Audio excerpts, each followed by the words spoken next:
snap appears with a sprite known as the turtle in the center of the stage. We can move the turtle about by typing in numbers into the x and y coordinates. So 100, 100 would be in the upper right, and then minus 100 would be in the lower left. We can tell the width of the stage with the width of the stage command.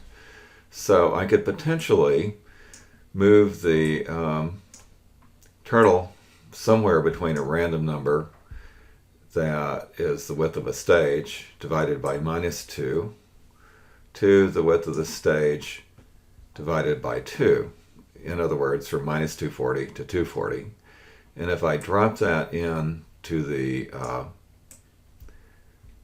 x position of go to xy and then set the y position to 0, it will move the turtle back and forth from one side of the stage to the other.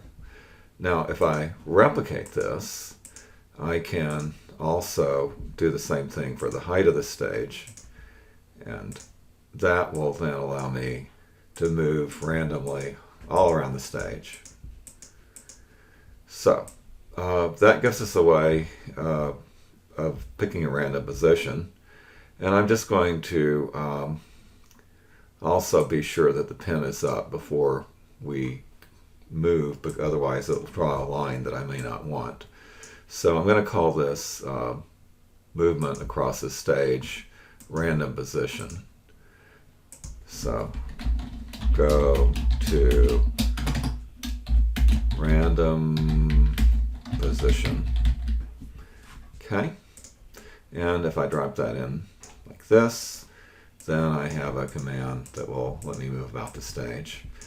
Now, when if I put the pin down and I move 0 steps, it will draw a circle.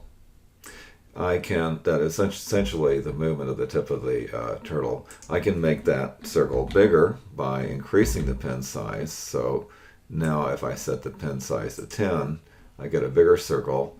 Or I can make it smaller. If I make the pin size smaller, then I just get a tiny little dot. So I'm going to leave it about 5 for now.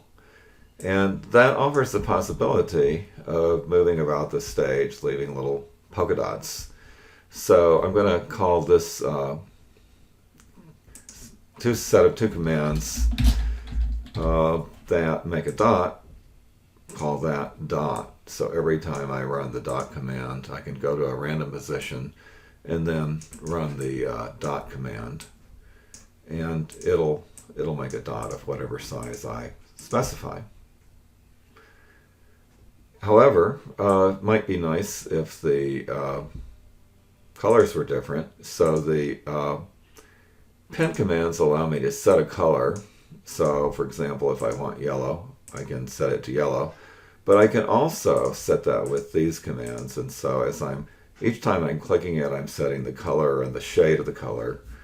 And now, as I go around, I'll go to a random position and then make different size dots of different colors.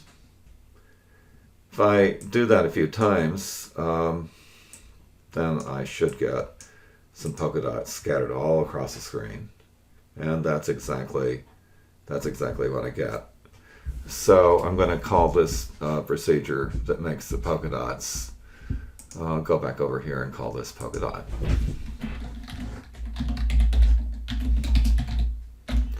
And drop that in like that. I can clear the screen and start running my polka dot program all over the place. Now, if I want it to be bigger polka dots, then I could set it up to, say, 15. And, oops, let me set the pin size up. And then I get bigger polka dots. If I want it to go a little faster, let me clear the screen. And if I want the whole thing go a little faster, I can hide the turtle And so now I'll just get a series of polka dots of different sizes. So you can explore doing this. And one, I barely see it, if I can see it at all. And then I get tiny little polka dots. With a variation, you can make the polka dots different sizes. It's kind of up to you what you find most aesthetically pleasing. But this method lets you make the polka dots whatever size you want. If you'd like this to happen very fast, you can drop the whole thing into a warp command, and then we can have the polka dots come out very fast, or you may just prefer to see them emerge gradually.